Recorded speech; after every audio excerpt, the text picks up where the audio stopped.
Good morning. It's Saturday, February 26th. And the war, if we want to call it a war, let's just call it an invasion. Let's call it an invasion of Ukraine by the Russians. Now, when you look at this situation, it's crazy. Russia has almost 1 million people in their armed forces.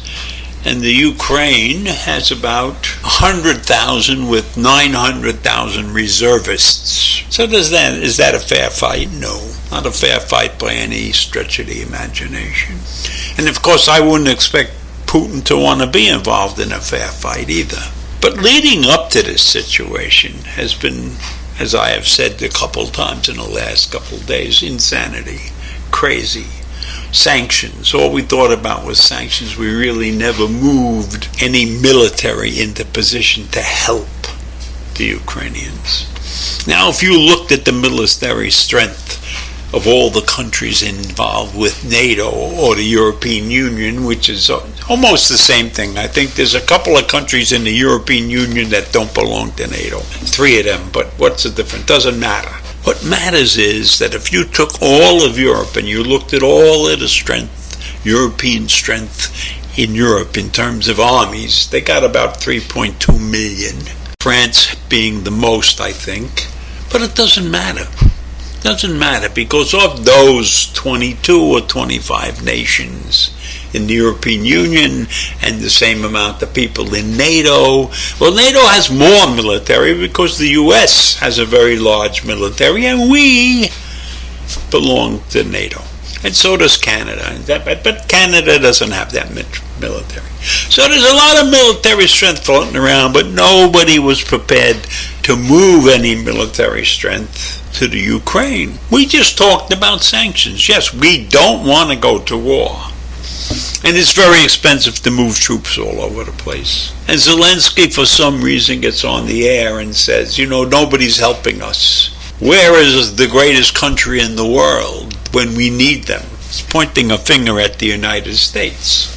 But the United States just spent 20 worthless years in Afghanistan. You think we want to send troops to the Ukraine? No, that's crazy. But the European nations, which are right next door, they could have sent troops. What if each one of those countries sent 10% of their troops there, right? They would have had enough.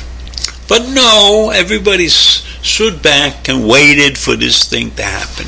And Putin was going to do this. He was jerking us off all the time. He was saying, we'll maybe do this, let's talk. I am diplomatic, I'm removing troops, I'm doing this, I'm doing that. He was doing nothing except giving the European Union and the United States and Ukraine a lot of lip service. And the bottom line was that he was going to attack no matter what happened. Because, as my psychiatrist friend Herb says, he's crazy. He's a man that has a mission. Late in his life, he wants to go out restoring the Soviet Union to eminence, right? But he's got a long way to go because many parts of the Soviet Union are in NATO now, and they don't want to have any part of Russia. But the Ukraine was sitting right on his border, an easy target. And what's going to happen if he takes over the Ukraine? Now he's going to be sitting on the border of many of those old Soviet Union states. He's going to be sitting on their borders now. And do you think that up to his dying day he doesn't want to take those countries over? So what are they going to do? Meanwhile, Ukraine is getting slaughtered, bombarded, tanks are moving in, the reservists are lining up. Guys who haven't shot a rifle in 10 years are out there picking up their rifles to go help defend the country. You got to feel sorry for them. You've got to figure out a better way. And the UN is worthless. They're going to have a resolution. They're going to pass some kind of resolution. The unfortunate thing is that Russia is one of the five powers, one of the five original powers that were granted the veto rights over anything that the UN does. So the UN will pass a resolution and the Russians will veto it. What good is that? And I bet you there are plenty of countries in the UN that are not unhappy with what Russia's doing. I don't know why they would be happy with it, but I think that there are not enough countries in the UN that oppose Russia's actions to make a big difference. So Russia has the veto power, and we can't do anything about that. And I don't really know what we can do. We're piling these sanctions on. The stock market is going crazy. I don't know if they're doing any good. And maybe it's a long-term solution. By the time the sanctions really do something, the country of Ukraine will be under Russian control. Because Russia's just sweeping through that country. The Ukraine has no defense. And Zelensky, why is he blaming us? Why is he putting the finger and pointing the finger at the United States because we're the greatest nation in the world? Why didn't he spend months getting all of the people in the European Union and getting people in NATO? I mean, he's been trying to join NATO for, well, not him, but the Ukraine's been trying to join NATO since 2002. Why weren't they accepted into NATO? Does anybody figure that out? Probably because they don't have the money to belong to NATO, or they, whatever it is they're doing, they weren't acceptable to NATO. I don't know why any country should be refused entry into NATO. I guess there's some parameters. I could check that out and see what the parameters of joining NATO are. U.S. is in NATO. We don't, it's the North Atlantic Treaty Organization. Well, maybe that's the problem. Maybe Ukraine is not in the North Atlantic or something crazy like that.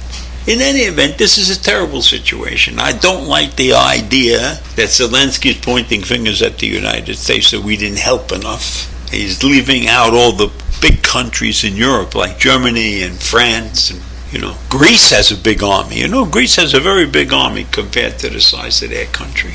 I don't know what they need a big army for. They can't afford it. So it's crazy. The whole situation is a real mess, and it's going to take a long time to straighten this thing out. Meanwhile, Kiev is under attack.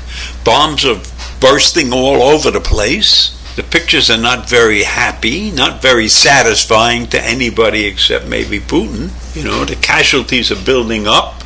Innocent people are getting killed in the city, and they're running out of the country. I don't know where they can go. I don't see where they can go, but I guess they get across the border into Slovakia or Poland or one of those countries, and those countries are not going to throw them out. But it's terrible, terrible situation. We don't have an answer. There's no good answer. I think in a matter of weeks, Ukraine will belong to Russia again, and Putin will be even more difficult to deal with.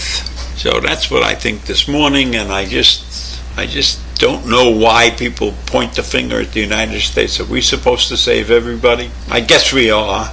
And it would be good if we could, but I think we've screwed it up too many times. And I leave you with that this morning, and I'll see you tomorrow. Bye.